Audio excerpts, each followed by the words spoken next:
আমি আজকে এই প্রথম একটি প্রতিবাদ সভায় আপনাদের সামনে হাজির হয়েছি।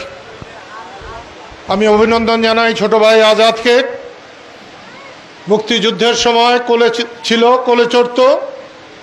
আজকে সেই আজাদ স্বাধীন বাংলাদেশের সেবা করবে, এইটাই আমার প্রত্যাশা। মানুষকে পাহারা দেবে, মানুষের খেদমত করবে। আজকে বাবা নাই, মা নাই। আমরা প্রত্যাশা করি মানুষ যাতে নিরাপদে থাকে, হেফাজতে থাকে, শান্তিতে থাকে। ৭৫ সালে আমাকে টাঙ্গাইলের গভর্নর করা হয়েছিল, টাঙ্গাইল জেলার। আমি বলেছিলাম আমি আর কিছু যদি নাও পারি, টাঙ্গাইলের মানুষ যাতে ঘরের দরজা খুলে শুতে পারে সে ব্যবস্থা আমি করব। বঙ্গবন্ধু চলে গেলেন, আমরা কিচ্ছু করতে পারি নাই।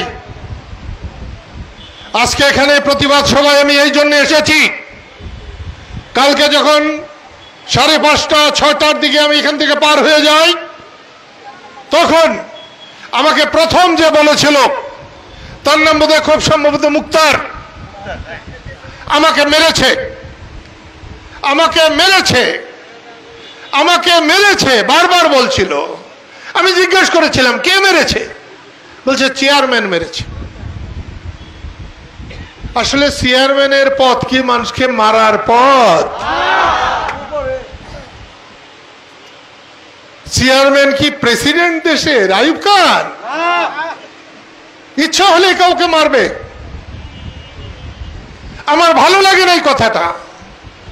আমি অনেক দূরে গিয়ে এসেছিলাম, সেখানেও না হলে 20-25 জনে বলেছে আজকে ওকে মেরেছে।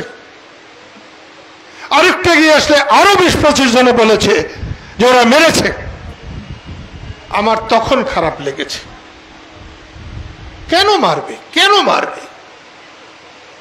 গায়ে জোর থাকলেই মারা যাবে? চেয়ারম্যান হলেই মারা যাবে? এই ইউনিয়নের চেয়ারম্যান হয়েছিল আমার বাবা। আমার বাবার মতো রাগী মানুষ নাক বাড়ি তো দূরের কথা, কালিহাতি তো নেই, সারা টাঙ্গাইলেও নেই। সে কি কাউরে চর থাপ্পড় মারছে? তারপরে লতিফ সিদ্দিকীর রাগ নাই? হে কটা মানুষের মারছে?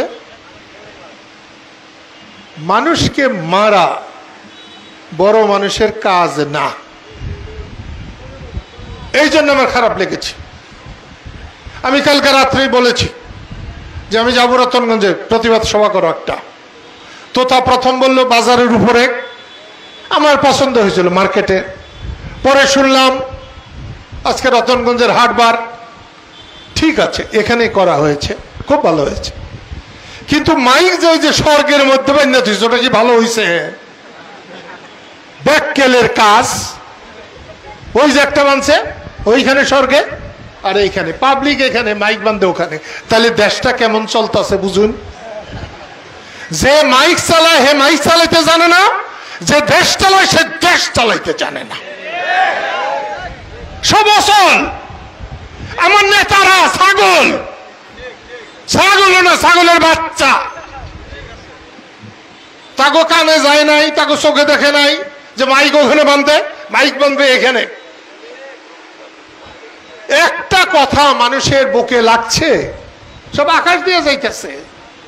তোতা এত প্রবীণ মানুষ, তারও চোখে বললো না, মাইক বেঁধে ছিল আসমানের মধ্যে।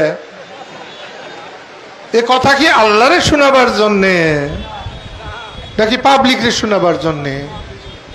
আমার খুব বিরক্ত লাগে। কেন যে আমি এতকাল বাইসা রয়েছি ছাগলের মধ্যে, আমার ভাল লাগে না।